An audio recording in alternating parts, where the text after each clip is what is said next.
Hey everyone, I'm Rob Espero, and on screen with me, or if you're listening through the bandwidth, I've got Micah Christenson, the USA Men's National Team Setter, 2016 Rio Olympics Bronze Medalist, USC Superstar Phenom at Setter, but he also beat up my Irvine team at outside hitter for a little bit there. So, hey Micah, thanks for joining me again here, coming over from the volleyballmag.com interview onto the Viral Volley Podcast.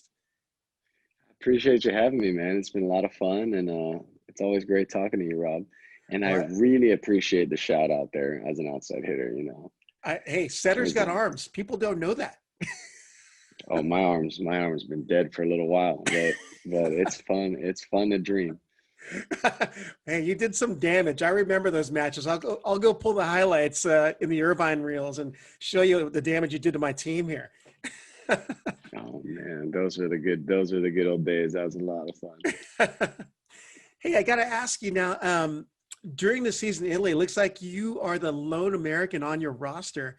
Do you ever have the opportunity to connect or hang out with the other Americans when you play their teams? I mean, I'm not sure like location-wise where everyone's in relation to where your team's located, but it seems that it's pretty close, at least if you look on a map.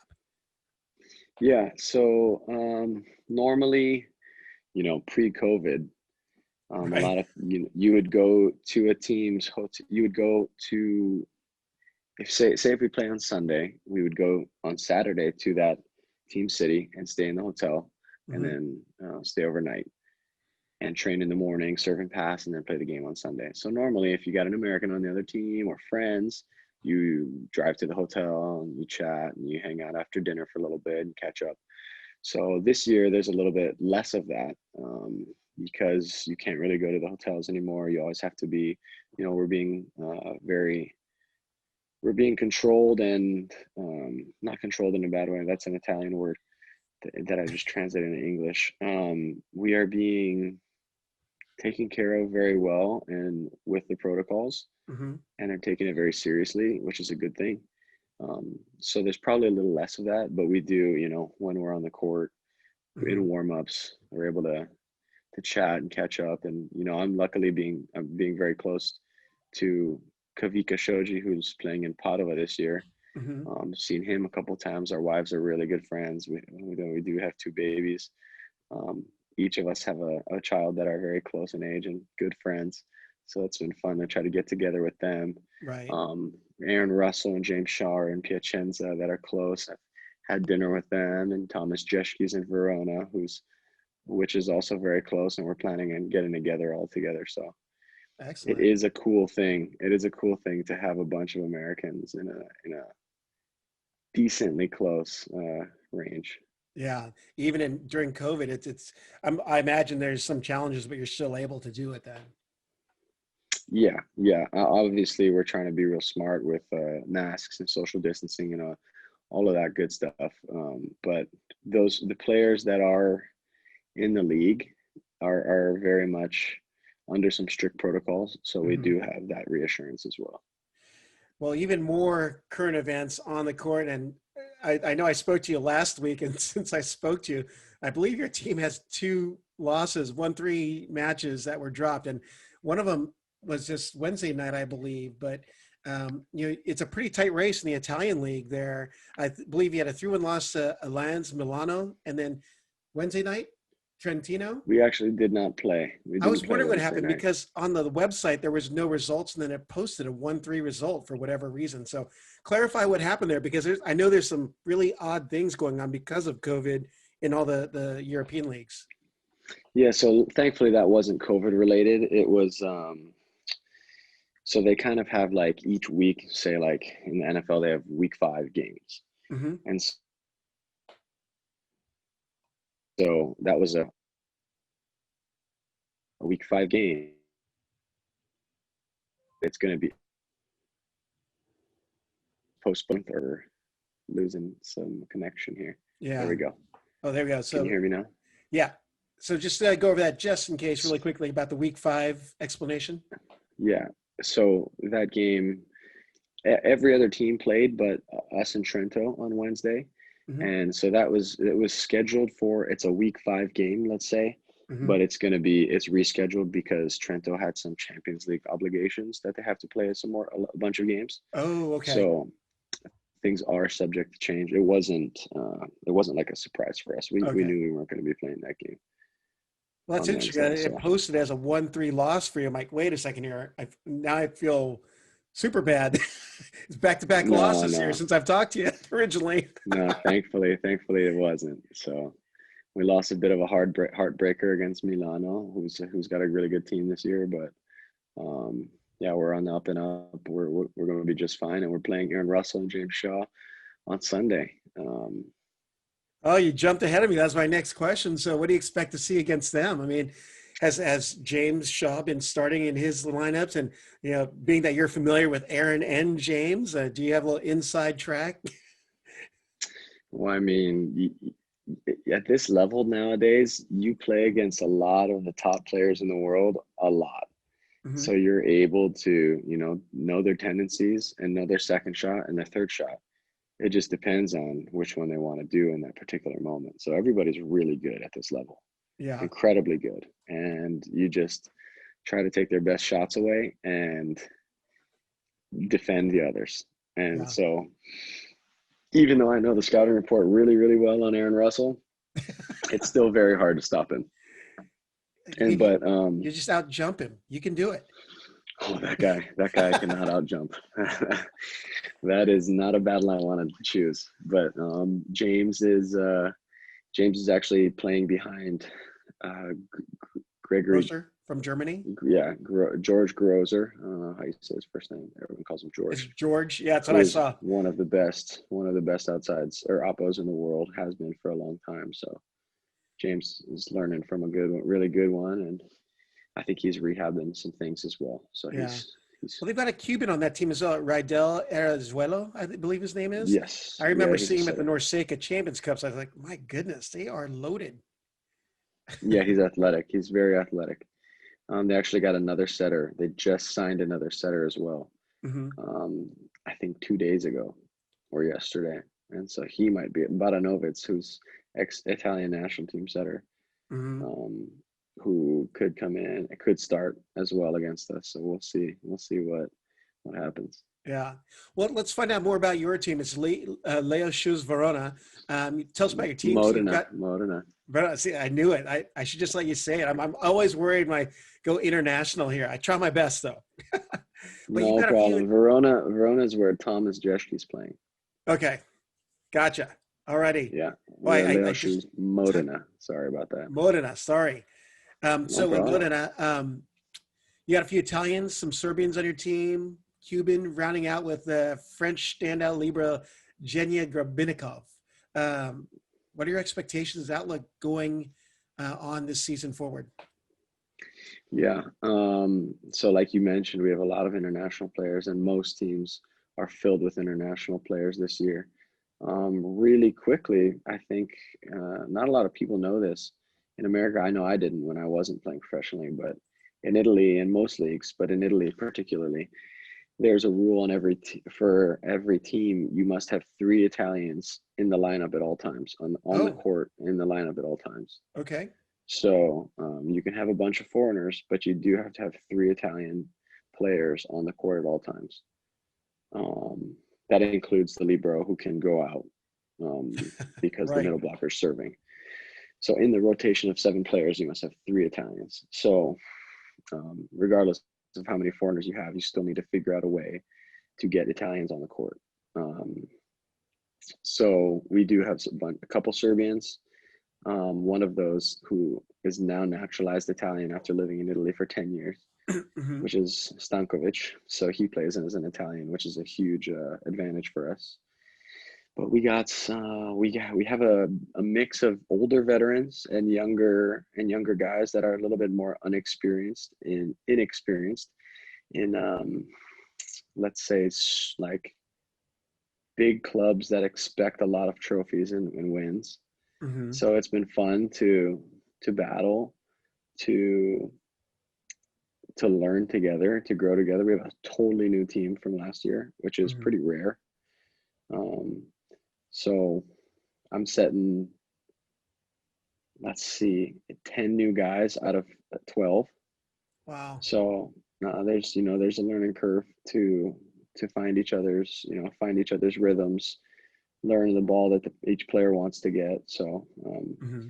there's that learning curve, but it's also been a lot of fun just to have a new team, to be able to strategize around a new team and to each player's strengths. Hmm. Now you mentioned that the learning curve, and that's all. It seems like it's more from a technical standpoint, but how about from a communication standpoint? Being that as a setter, you are like the quarterback of the team running the offense. Is there a language barrier in regards to being able to communicate the offense, or just even communicate on the court? Well, definitely not anymore. I speak Italian now, so Mhm.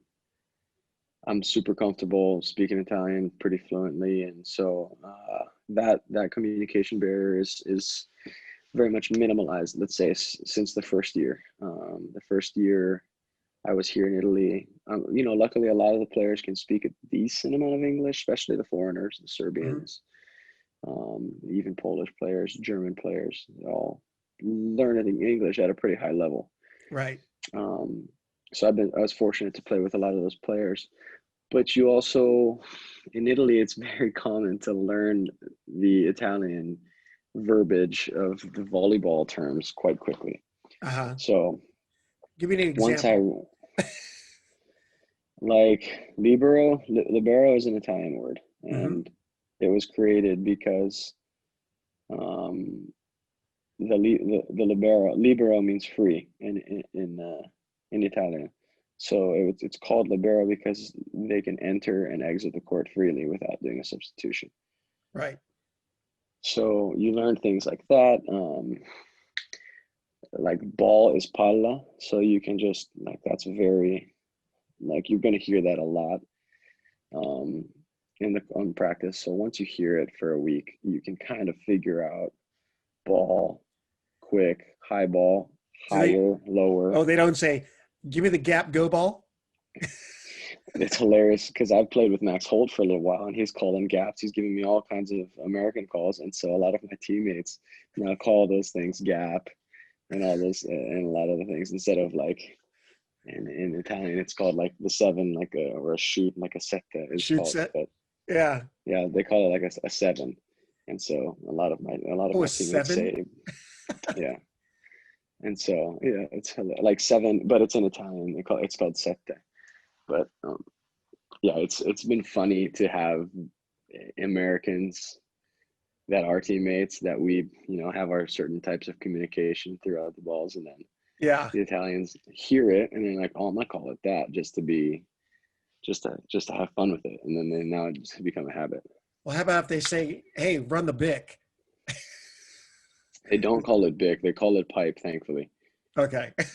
everything is pipe. Yeah, so it's a little funny to because as an American too, like you come back to the national team and you have all your certain calls Hmm. and you have all the calls that you're used to in an American um, system, and then you go back to Italy and you have to just completely change your language Hmm. and um, think on a fly. If somebody's calling a certain ball, and you have to know and Yeah.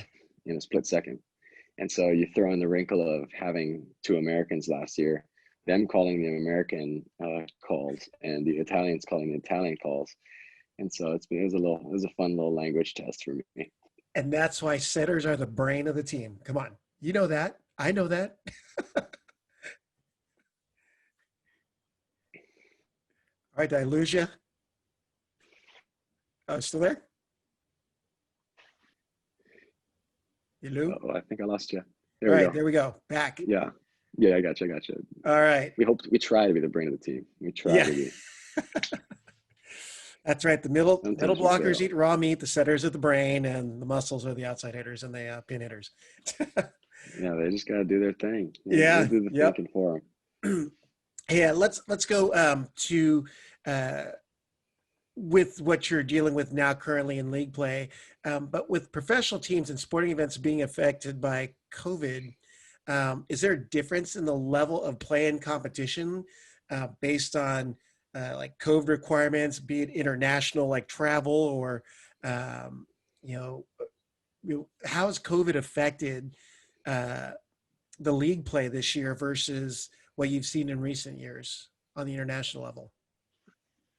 Yeah, I wouldn't say it's affected the play at all. I think in regards to training, in regards to physical health, everything's pretty much the same. We do go through all of our protocols. We get swab tests every week, if not twice a week sometimes.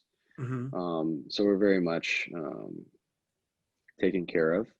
And Right. so when we're in the gym and we're on the court, we're going, and it's normal. And we're in the Right. weight room, it's all normal. So in the volleyball aspect, and like, let's say, technical skills aspect, nothing's really dropped off. Okay. The difference is the fans in the arena still can't have, definitely not max capacity. The most we've had was 25% capacity, which was still a lot more fun than having no fans in the stands. Right. So, and in Italy and in Poland, and all of these European countries in these professional volleyball leagues, you get full gyms like every game. And so, coming from college, coming from America, that doesn't happen.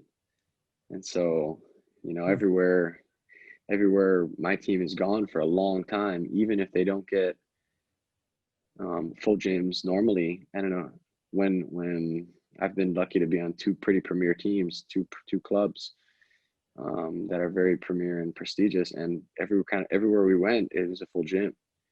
And so it was all sold out. So it's been a great experience. I think it's also something that's a lot of American fans don't realize, and even youth don't realize, like, volleyball isn't I don't want to say isn't what it is in America, because volleyball is still very popular in America, but volleyball is much, much bigger here. Right. In terms of popularity, in terms of fan involvement and popularity, of people coming to the games and cheering the whole game, singing the whole game, waving flags, and just, it's the real deal here. What's number two, right behind football, or what we know as soccer in America.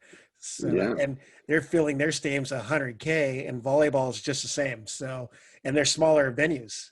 So there are a bunch of fans that are wanting to be where you're at playing, but they've only got 25% capacity, and that must be brutal. At least the online stream is kind of working. And I know I've been having challenges because I've been trying myself here from the US. Yeah, well, I think there's been a big complaint because the online streaming service that the league's contracted hasn't been working super well. Yeah. So it is 11 called sports. 11 IT, right? Is that the one? Yes, .it, exactly. And so they've been having a lot of complaints, but I think they're trying to work on it. But that is the way that you watch and you can keep up with our Italian league games. And so we have that strictly does the Italian league. We have 8, I think, Americans playing in the Italian league right now. Yeah. So, it's definitely very high level volleyball for those that are curious and watching high level volleyball every Sunday and Wednesday.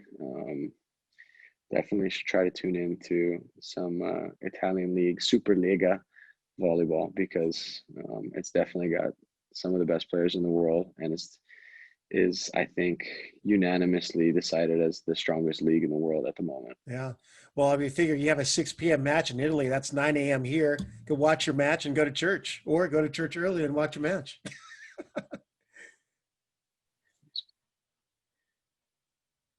Perfect. Oops. All right. Here we go. I think we're back. Oh. Dude. All right. Back. Hey, Rob. Can you hear me? Yep. Got it. I hope it's not me. Is it my internet? Well, mine's saying it. Mine isn't Okay. unstable for whatever reason, but that's the first I've seen that here. So, and I'm showing full strength, but I'll go and edit that part out here. Okay. Well, what were we saying? Oh, just What were about we like just watching the matches on the stream at 11 Sports IT. Oh, yes. Yeah. But the timing of it works out perfect. If you're Wednesdays and Sundays, at least catch the Sunday match, because that's a 6 p.m. match for you. It's 9 a.m. out here. We could watch the match, go to church, have lunch, or Wake up early. easily. Yeah. Yeah. And go to church early, watch the end of the match if you'd like to. I was, as I got into college, as I got into my later years in college, I was watching a lot of games, professional games that were on YouTube, just replays of professional games on YouTube.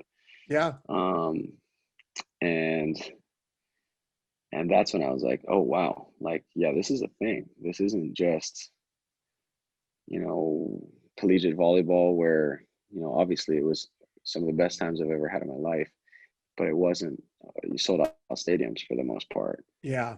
Um, so this it's fun to see and just even be exposed to as a youth volleyball player of like, man, like I can like this can be a dream and this could be a career that Hmm. that can set me up for the rest of my life. Yeah. Well, let me ask you this question here. It seems that you particularly have an endearment for Italy, being that you've only played professionally in that particular country. First Hmm. 3 seasons with Cucine Lube Civitanova. Did I say that correctly? Or just Yeah, yeah, Lube? good enough. And then Very good. your second team with Modena. So has that been by choice or you just following the contracts? Well, I think there's definitely been a lot of consideration towards Italy. I think I had signed a 3-year contract for my first contract, so to be able to play in Civitanova was a huge honor as one of the biggest clubs in Italy in the world. Hmm. We got to win an Italian championship here and an Italian Cup when I was in Civitanova as well. Um, and then moving over to Modena, which is arguably one of the most famous clubs in the world, if not the most famous club in the world in terms of the history of volleyball and Hmm. how relevant they've been for so long. Um, it was a pretty easy decision in regards to the level of play. I know I'm going to be challenged every week. I know I'm going to be playing around some of the best players in the world. I know I can be competing with some of the best players in the world and be on one of the best teams in the world. Um, Obviously, you know, the contracts and the numbers all have to add up. Hmm. But it's also been a place where my wife and I and now my little boy, we're very comfortable here. And after this is our 6th year here now in Italy. This is my 6th year. This is my wife's 5th year in Italy. Hmm. And so we speak the language. We understand the culture now. We're doing our best to understand it even more and learn the language even more. So it's a comfortable place for us, and we're super fortunate. Yeah. Well, that's actually a good segue for my next question. We actually alluded to it in the volleyballmag.com interview, but along with the Sander family, the Smith family, Wangu Tutia family, and the Kavika Shoji and his family, you're one of the handful of USA men's national team athletes who have a young family abroad. How's it like adjusting to life on the road with Brooke and Zeke with you out there? Yeah, definitely the time adjustment is tough. I know I've mentioned it before, but the the time change and the jet lag is something that is not easy, especially just with a little one. You know, like Hmm. we have a 9-hour time change from California to here, so it's completely different, and a 12-hour time change from Hawaii to here. So it is a complete switch for a little kid to deal with. So it takes about a week and a half for them to Hmm. be completely or for the most part adjusted and if not waking up in the middle of the night for 2 3 hours just to Hmm. play because they're just used to it. Yeah. So you know, we're trying to figure out strategies. Yeah. We're learning things every year, but you know, we do those trips quite a bit with the family now. So Yeah. those are also extremely unique situations that we have a lot of, you know, you gain a lot of respect for as well for people Yeah. that do that a lot. And something that Brooke and I have talked a lot about, living here and being a foreigner in another country and not being able to speak the language in the first couple of years and not really Hmm. knowing how things work. it's given us such sympathy for those who come to America Hmm. and don't speak the language or don't understand certain things of, Right. Cultural certain dynamics. etiquette Yeah. dynamics. Yeah, exactly. Driving dynamic, things like that. It's like, man, you gain a whole new respect for those that are just getting completely out of their comfort zone Mhm. and doing it because they're challenging themselves or doing it because they have to find a better life for themselves Yeah. and their family and the Wow. sacrifices that they're making. You gain a whole new sympathy and appreciation for kind of those people, of like, oh, wow, we've been there and it is uncomfortable. Yeah. And that person that extended like the olive branch and like was extremely loving and patient with us Hmm. really made our day and changed like our whole week. Yeah. Wow. Well, I mean, obviously pre-COVID, there was their own challenges, but now with a COVID culture that all of us are existing in, how has that changed? Like, as it, because people obviously have to practice social distancing, and they're not as, let's just say, as affectionate, or they're not as willing. At least it seems here in America now. People are a lot more cautious, and it almost seems like it's becoming impersonal. How is it like in Italy right now? Yeah, I think it's definitely like that here as well. Italy was one of the first countries outside of Asia. I think it was the first country to be Mhm. hit very hard by COVID, and we were in the middle of it, and I was there in the middle of it. So I do believe that is has affected how Italians treat this situation. Like they got Mhm. hit very hard. They didn't know it was coming. None of us knew it was coming. So there's a lot of seriousness with the protocols and precautions to COVID here. But Italian culture is a very social culture. Yeah. You Yep. go and you eat dinner for 3 hours and you sit and talk and you have Mhm. coffee and you go out with friends and you sit and talk and you have coffee and Right. everybody's outside walking around riding bikes at the park. So Yeah. it's an extremely social culture that unfortunately has to be a bit less social right now. Mhm. And it's been cool because they've been extremely cooperative. A lot of people are being cooperative in recommendations on what to do and how to be safe, and how to basically not relive what happened in kind of the March, April, May times in Italy, where it was the whole country was locked down and you could not leave your apartment Yeah. unless you needed to go to the grocery store once a week. Like that was legitimately the rules. And Hmm. so I With was that in last contact with date, a how lot did of they people. determine that? Was that by, your address or? You like sign up, yeah. Oh, You like really? sign up, make reservations to go to the grocery store, and you Wow. get in there and and everything's extremely organized and like I don't want to say organized, but like set up for It's you. And then you go to regimented the to grocery get you store. in and out. Yeah, yeah. And you have to understand that they don't live in Italy. You don't live in houses for the most part with yards. You live in apartments, and you're very lucky to have a balcony to Hmm. where you can go outside. So it was apartment living, not running or kids aren't running around outside in the yard. They're Wow. in a small apartment for 2 months, 2.5 months locked up. And Mhm. so they went through a hard time. And so I do think their response now is trying to make sure that that doesn't have to happen again. Wow. Yeah. Yeah. That'd be challenging, especially with little ones. I mean, I have my little ones and they've got to run. Yeah, yeah. I'm right there with you. So does ours. Well, kind of shifting gears, um, within this last week, I was killing some time perusing Instagram, and I came across a volleyballmag.com post on their social on Instagram. It was USA's TJ DeFalco on a jump serve who plays for, I'm going to try and say it, Calipo Tono Calabria Vivo Valencia. Is that right? Pretty dang good. All right. Tono Calipo. Or Calipo. Okay. But he Yeah, was yeah. serving against another team. I'm not even going to try. I couldn't even see the logo of the other team. But although the video was something that caught my eye, your comment is what caught my eye. And I wanted to touch on that because, coming from someone as of stature as you, I was like, I thought it was interesting. I said, your comment was, love the update. Let's keep showing American youth there is a career to be had in pro volleyball. Can you share your thoughts on why you shared that particular comment? Yeah. First off, I appreciate you checking that out.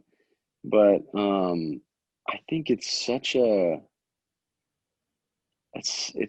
important time for us to be able to use the platforms of social media and like you're doing now with podcasting. The world is so small now where there's so much information, and I think it's important for youth to understand that volleyball outside of America exists, and there's a career to be had. You can really set yourself up for life playing volleyball if you're extremely successful, or you can gain experiences, getting paid to gain experiences that somebody next to you when you decide to join the workforce has never had, and could help you in your future job if you Right. want to go play overseas and make a little bit of money, or make a lot of bit of money and play overseas. Right. And there's and for me it was a big deal because I didn't know about it.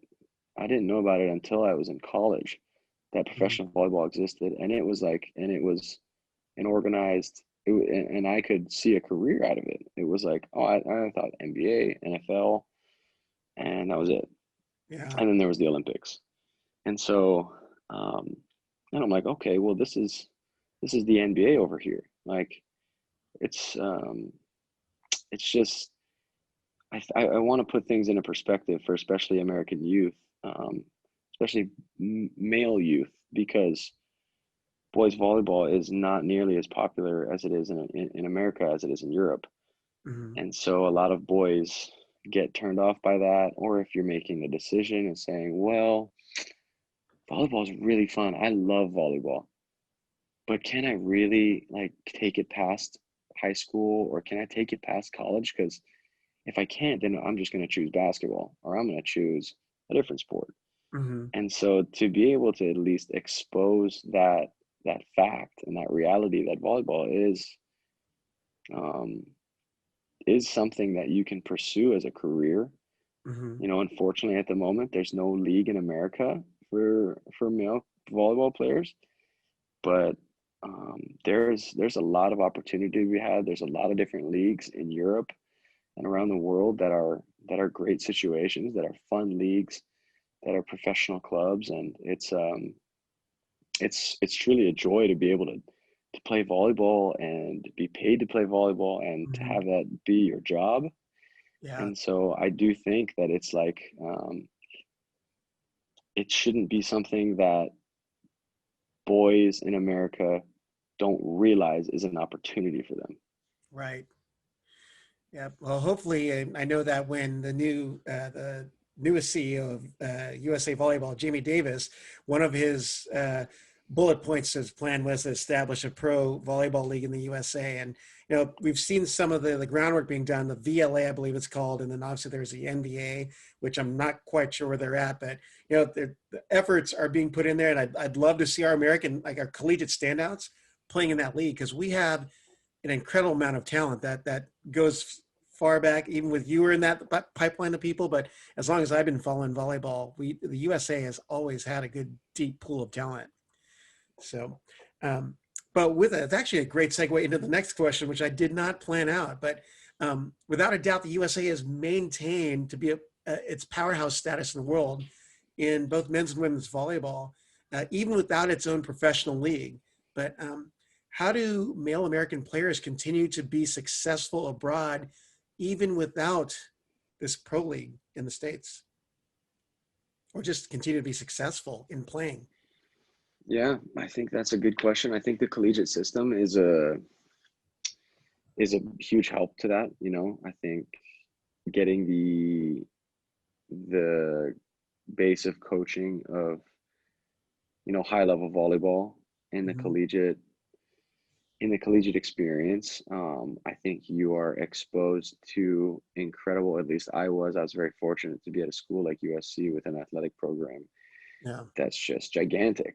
So I Well, I was mean, your exposed to coach too at the extremely high time, level. Billy Yeah, Ferguson, was a mastermind. You know, he worked so well with the pieces he had. I mean, yeah, it helped to have you, but he had some good supporting pieces around you too, and strategy absolutely, that was really absolutely. successful.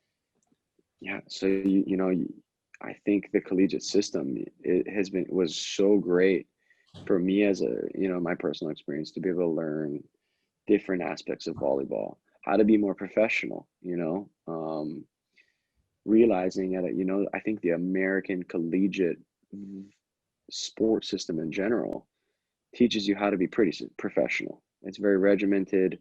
You have Mhm. extremely high level weight coaching and athletic training, and then your volleyball coaches. Everything's very calculated. So you get this professional experience, and then you can take that over to your overseas teams where maybe there's a little bit there's a drop off in certain facilities or experience in working with certain things.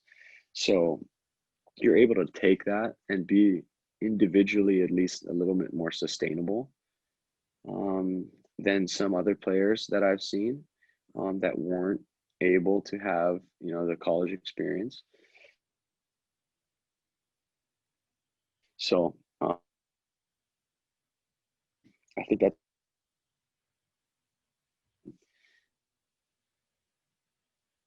but I think I froze. Yeah, Oh, I'm back. I won't start yet. There we go. There we go. I was saying I also do think we have a very talented pool of Americans that are making their rounds around the world right now in their professional leagues that like to gather together during the summers and represent the USA. Mhm. Well, it's funny. I didn't even think of asking this question, but as you said that, I was like, oh, why didn't I put this on here? But what's your outlook for the USA team come the 2021 Tokyo Olympics?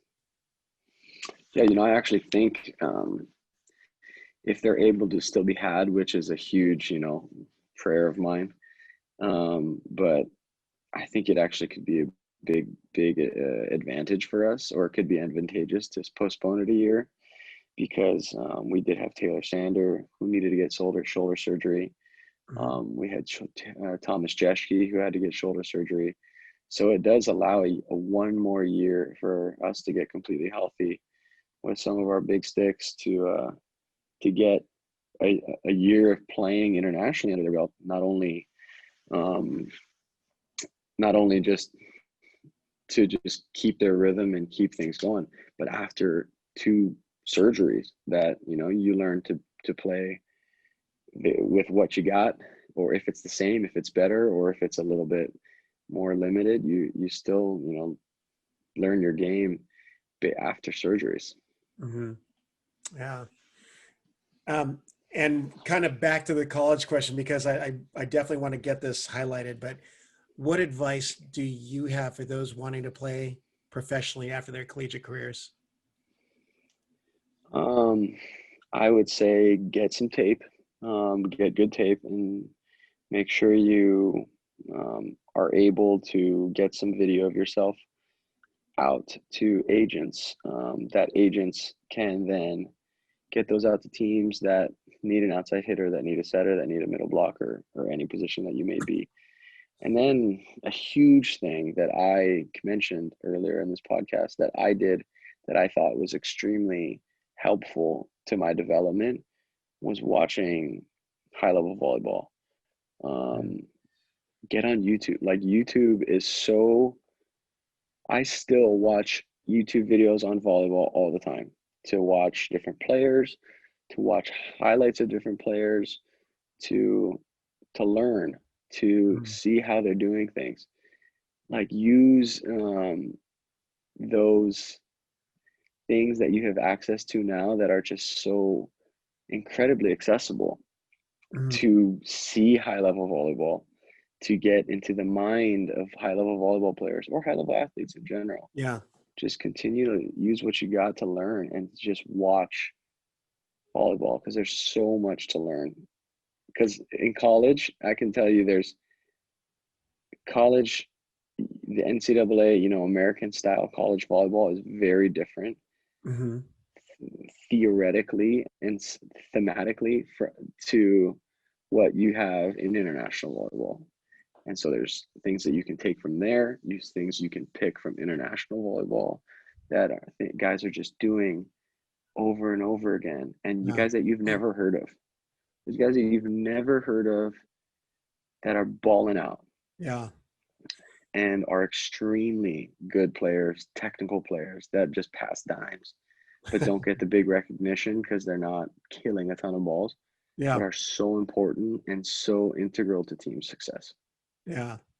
Well, I've got to ask you, being that the level of play that you've achieved as an athlete, who would be your top 2 or 3, I guess, inspirations or people you looked up to as far as developing your game?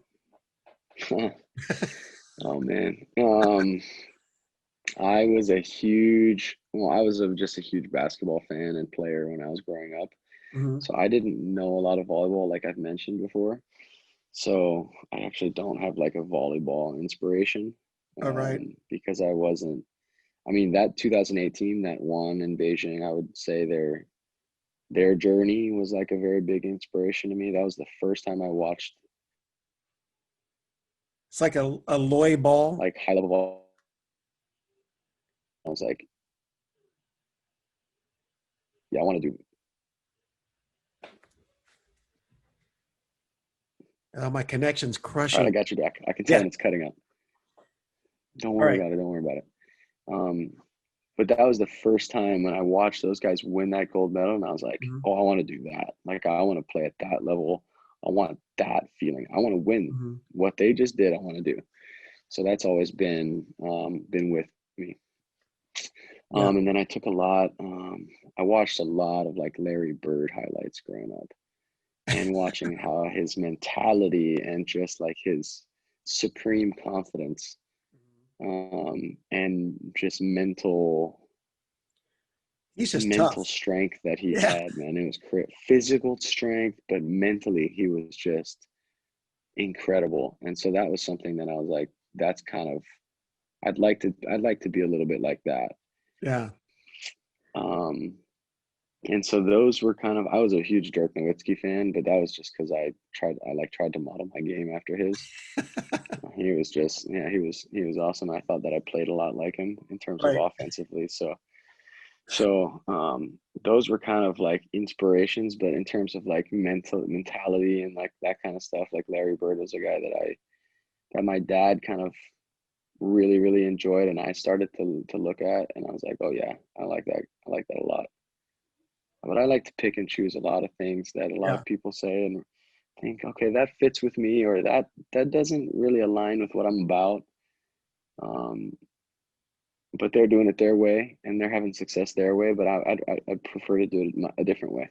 Right. And this is what I'd like. So I'm always trying to learn. I'm trying to learn and pick and choose of technical things, of mental strategies that can help me, that can apply to me, because not every player is the same. Right. And everybody's going to go through different experiences, different situations differently. And so just forming my own process has been a lot of fun, and it's continuing to be a lot of fun. Well, it's funny because you actually have set me up for one of the final 2 questions that, based on your response, I had no idea that you were as big a basketball fan as you are, but a certain ESPN Honolulu radio personality wanted me to ask you this question. Let's do it. What was it like being the tallest player in the state of Hawaii in basketball? Oh, I was not the tallest player in basketball. The tallest on my team. Oh, were you? Oh no, did I lose you again? That was the question. We're back. So what? You were the tallest player in the state of Hawaii, or not, or your team? No, I was the tallest player on my team. That's for sure. Not in the state, but in basketball. But I was definitely the tallest player on my team. So I was but I wasn't a post player. Like I could post up if I needed to, but I was a ball handler, and I was a shooter and a scorer kind of thing. Mhm. So I would guard their center on defense, and then I would bring the ball up on offense Look at you. and be a point guard. And so I was like, it was a hilarious little mismatch that I had, because I was able to, I would try my best to guard their center. And then if their center wanted to guard me, that was a lot of fun, because then we would just kind of take them off the dribble. And if it was a smaller guy, then I'd work on my post up game. So I was a little bit of a funny mismatch, because I was one of the Yeah. taller guys in every game that I played. And I was a little faster than the big guys and a little taller than the little guys. So it was fun. It was fun. Well, that question was courtesy of Tiff Wells. So he's like, I you knew gotta it was ask going to him. be a Tiff. I knew it was from Tiff. Big shout out to Tiff. Well, more on a personal note, reading through your bio, I had no idea about this, about you. Your middle name, Makana Maikalani. It Well means done. Well gift done. from heaven. Hey, I hang out with my island people. I'm good. There you go. Well But done. can you share with our listeners and viewers the meaning of Makana Maikalani as your middle name? Yes. My middle name is Makana Maikalani, and it's a Hawaiian name. It means gift from heaven, which is a name that my parents gave me after they were trying to get pregnant for quite a while.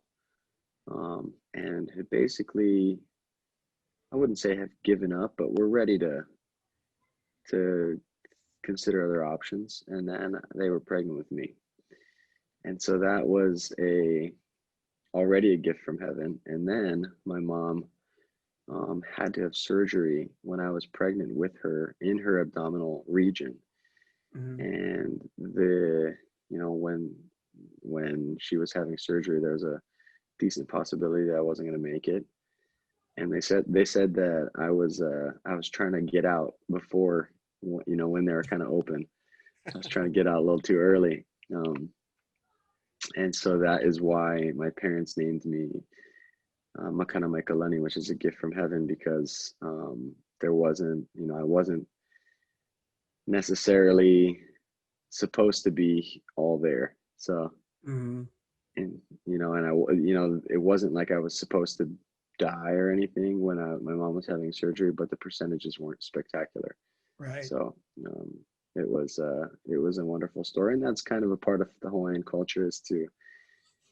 to if you're going to name somebody a Hawaiian name, it needs to have some meaning. It needs to be special Yeah. to that family or that situation. Well, it's a pretty incredible story. I had to ask because like I said, I did not know, but knowing your parents now, speaking when they're watching you play in the United States at VNL or back in the USC days, they seem such great people. And, it's very fitting because you make things happen. You go against the odds, and you're an excellent athlete as well as person. So it's a very fitting name for you. I appreciate that. A lot of actually everything of who I am is a credit to what they've done. So I'm very, very appreciative and consider myself very fortunate to be able to be a part of the family that I am.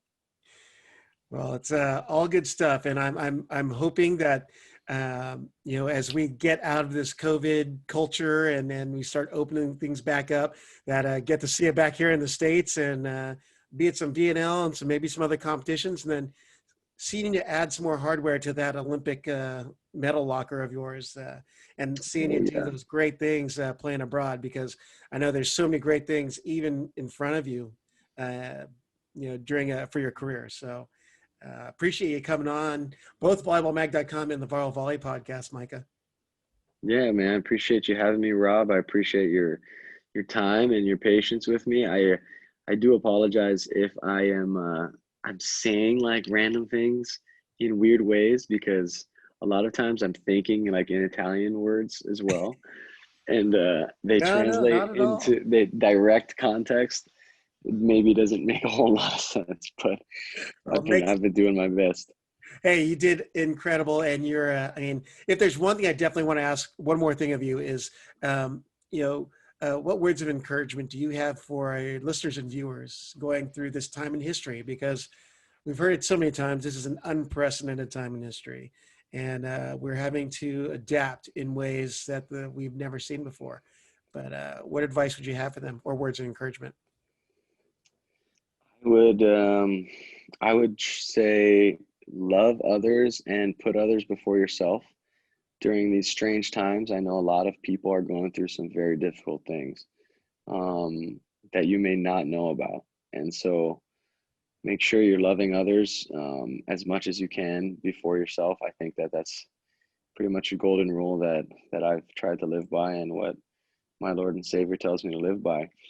But then I think advice too is like, think of it, as negative as it may be, take everything that you can and learn and try to become the best that you can be, and spin it into something that you learn from, that you can take and pick and choose and use in a bright light somewhere along the road of like, I'm prepared for this. I've been through, I've had to work from home forever for 6 to 8 months. Hmm. And I can do this. I can handle any situation that's thrown at me. Or, I've been through certain experiences, and I think just using these things to the best that you can to learn from them and to come out stronger and better on the other side is something that we all can strive to do, as hard as it may be. I think that we can always look to take things in a positive light and turn them into learning experiences. Excellent advice. Again, this is Micah Christenson from the USA men's national team, and don't want to mess up the team name again. Leo shows Modena in Well Italy. done. And appreciate your time, and I look forward to seeing how your team does in the. You still plenty of play left here, so I'll be tracking you, Micah. And please do be safe and enjoy the time that you're in. I appreciate you, Rob. Thank you very much. You too.